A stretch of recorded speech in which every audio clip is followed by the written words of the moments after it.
Welcome back, everyone. Video number 74. Here talking about why you shouldn't steal. Why you shouldn't steal. Stealing is, of course, illegal. The punishment for stealing is quite severe. You'll get either jail time, a fine, your reputation will get ruined, as well as you will taint your own mind.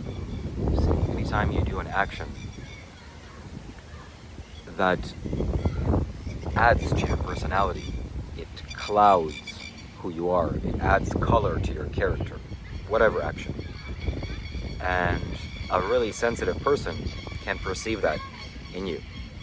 So if you're doing something that's illegal or, let's say, unethical, that is permeating who you are, that is emanating who you are, and you become that person. One of the worst things you can do is steal. Stealing is one of the ugliest things, one of the ugliest immoral things.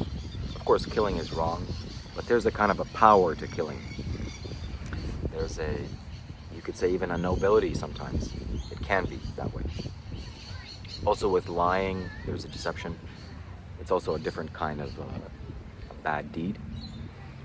But stealing, what you're doing when you steal is you're literally taking life from another person. Oftentimes you hear gangsters saying, oh, if I shoot you, I'm going to take away your life. You don't want to get your life taken away. You can't really take away a person's life like that. If you kill a person, you're not taking their life away. You're destroying their body. You're making their body inhabitable to life, and life will leave. So in essence, what you're saying is, I'm going to evacuate you from your body, from your house.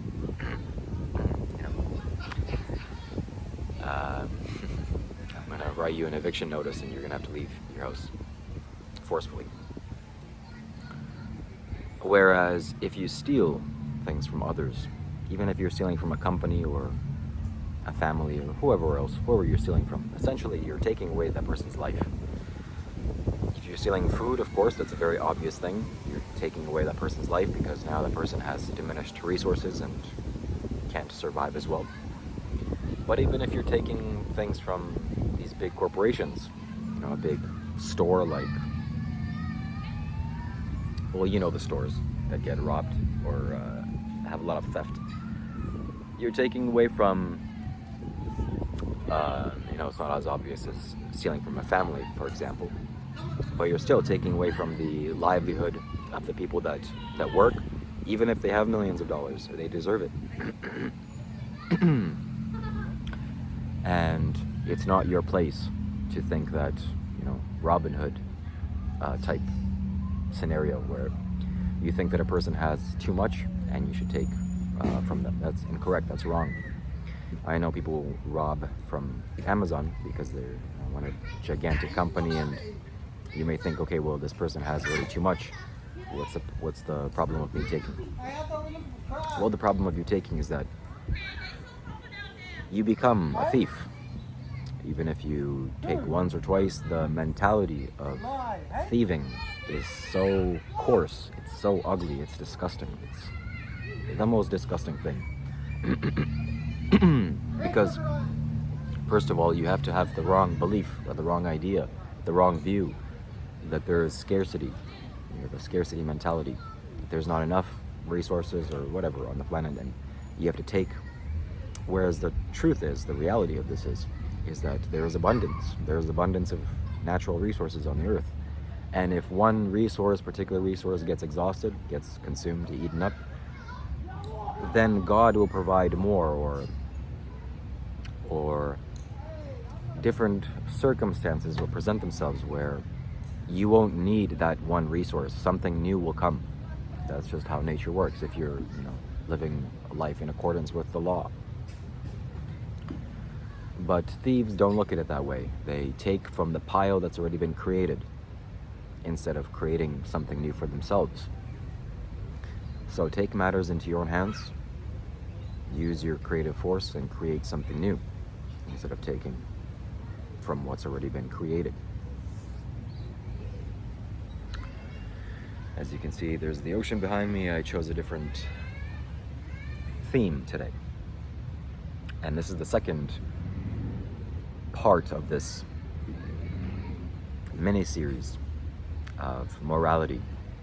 The Buddha said that there are 10 unwholesome actions that one can do. 3 are with the body, 4 are with the speech, and 3 are with the mind. So they are, I'm going to individually get to each one every day now. This is the second one, not to steal. Let's see if I can think of anything else when it comes to stealing. Of course, the physical consequences used to be very heavy for stealing because people understood that you're literally taking away life. I don't know if it's windy. I apologize if it is windy. It's windy here in Australia. Cairns, where I'm staying. The price of thieving would be you would have your hands cut off, and that would teach you a lesson. You wouldn't be able to take things from others with your hands. At least you would have to employ your feet. When it comes to the Buddha's dispensation, I know that the price of stealing is very severe when as it relates to Buddhist monks. I am fairly certain that the price of stealing something if you're a monk is you're disrobed and instantly you're not a monk anymore. But that only relates to a certain value that you would have to steal. It's something along the lines of about $20 in today's time. So if you're a monk and if you intentionally steal someone's $20 bill, that's it. You're no longer a monk. And the Buddha said, in essence, that you don't even have to go through the formal training or the formal ceremony of disrobing. That's it. You're no longer a monk. Similarly with having sex with a woman. If you have sex with a woman as a monk, that you're no longer a monk that very second. And when you enter the Buddha's order, you enter into a certain kind of protection. You're protected from various elements when you're in the monk's robes, and if you have been ordained in the proper way, in a ceremonial way. And when you disrespect that, when you transgress the precepts, when you transgress the laws of nature like that, the punishment is very severe. Not in terms of the social punishment. People are going to think, okay, well, this guy has no morals, but the natural punishment, the natural consequences, that if you push energy to one way or to one side, naturally you're going to have a vacuum, or you're going to have energy from the other side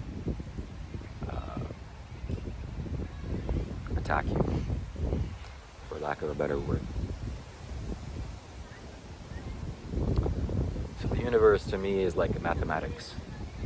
It's 1 and 0, it's just math, it's numbers. And energy can be viewed that way. If you're doing something positive, you're you're accumulating energy, it's like addition, you're adding onto yourself. Whereas if you steal, you are taking away life from within yourself. One more thing I want to mention is that this act of stealing, as it relates to these 10 unwholesome actions, is, from what I see, one of the easiest ways for you to get chronic ailments and diseases in your body. It's nothing like stealing that will get you illness. Because when you take from others, not only are you taking something physical from that person, you are also taking away from within yourself. Similarly, if you kill, you are ending parts of your own life, or subtracting life from within yourself. So don't do it. First of all, don't kill. Second, don't steal. If you are with me here, and you're following me, you're learning what I have to say, and you're listening to what I'm saying, if you're applying what I'm teaching here, These are the first fundamentals. These are like the ground rules. If you're a friend of mine, if you have any association with me, you don't kill and you don't steal, and we're gonna follow along to the next 8. You don't do these 10 things, you can be called a follower of mine. If I should say something like that, such a thing, having followers. I will have followers, guaranteed. If I don't prematurely die, I will become like Sadhguru. That's a fact. It's something that I will put on camera. And in 30 years, people will watch this video and think, and they will rejoice in this statement, because I will be like Sadhguru. There's no doubt about it.